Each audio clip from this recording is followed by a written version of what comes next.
Good morning, student.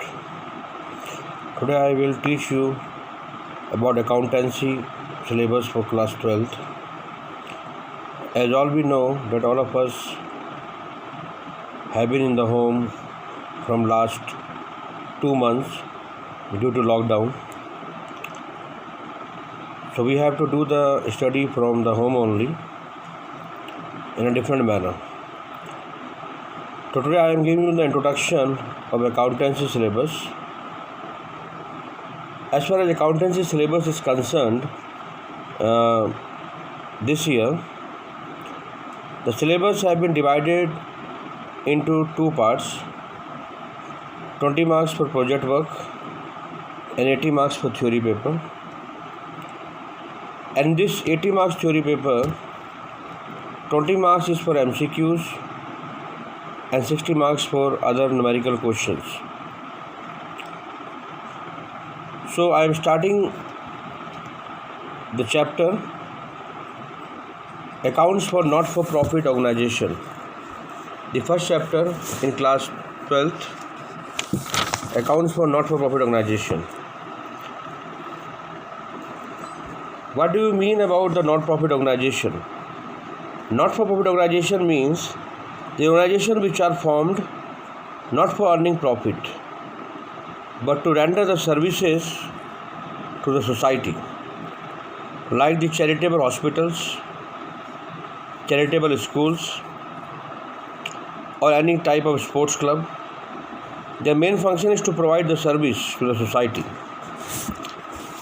All the religious institutions, libraries, or hospitals comes under these categories. The main aim of this organization is not to earn profit. They do not prepare trading and profit and loss account, but they still prepare the proper accounts. So how they can prepare the proper accounts? They prepare the proper accounts with the help of income and expenditure account and balance sheet. The profit and loss account is changed by the name of income and expenditure account. The purpose of that particular account is same, what is served by profit and loss account, but the name is changed.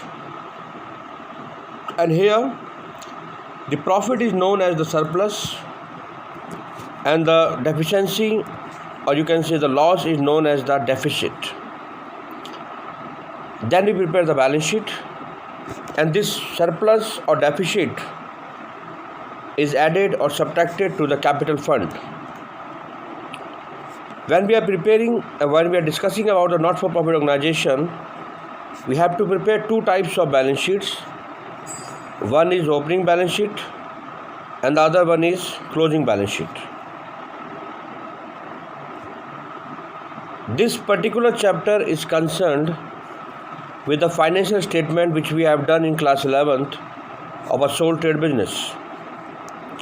The content is more over same, but there are some items which are exclusively made for this not-for-profit organizations.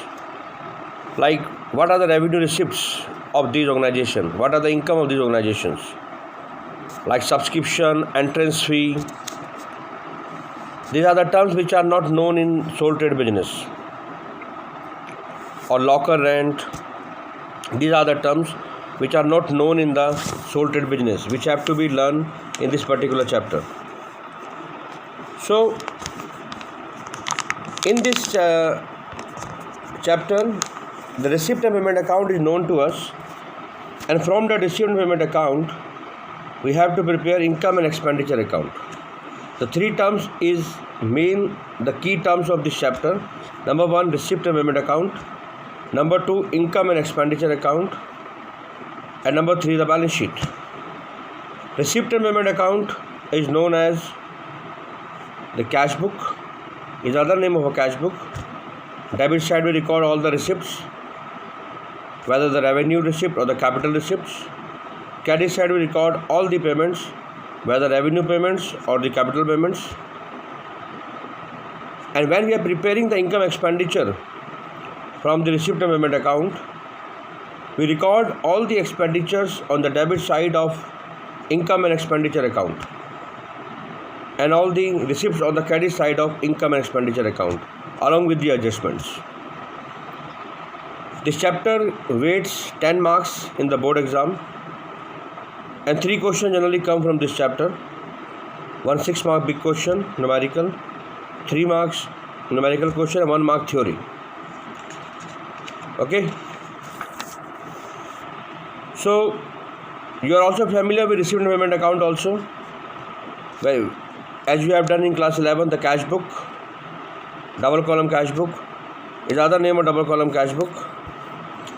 But the difference between cash book and receipt and payment account is that cash book is prepared on daily basis, but receipt and payment account is prepared at the end of the accounting year.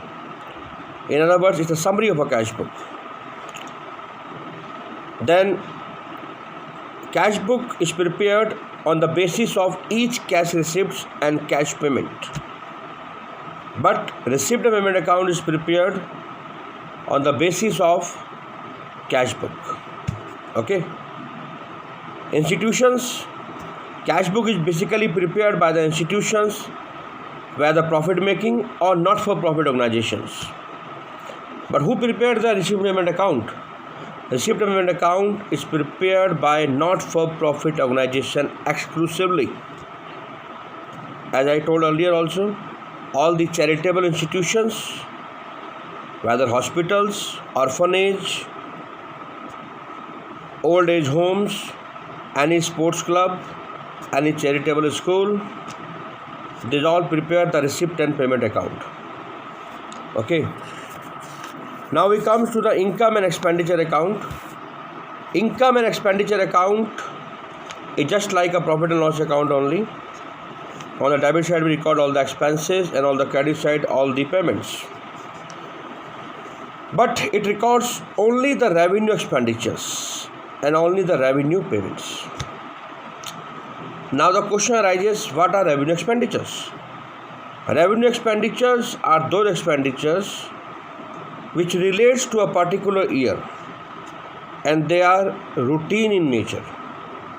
The expenditures are routine in nature, like salaries paid, rent paid, commission, interest paid, depreciation on the assets, loss on sale of assets. These are of routine expenditures. And revenue receipts, which have to be recorded on the credit side of income expenditure, they are the routine income of not-for-profit organizations, like subscription, entrance fee, donation, not the specific one, normal donations, locker rent, which have been received from the lockers assigned to the members of the club. Now the terms come subscription. What do you mean by subscription? Subscription is basically, in Hindi it is known as chanda, which is taken from the members on a regular basis.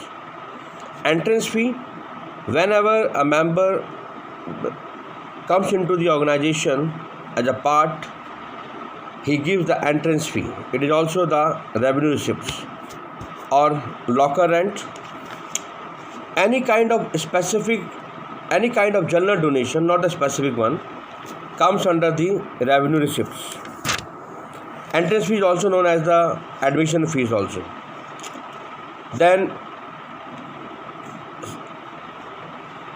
the expenditures, the receipts which comes, there are number of receipts also which are a part of the income expenditure account. It will be discussed later on after the chapter, after the topic, concerned topic will continues. Okay.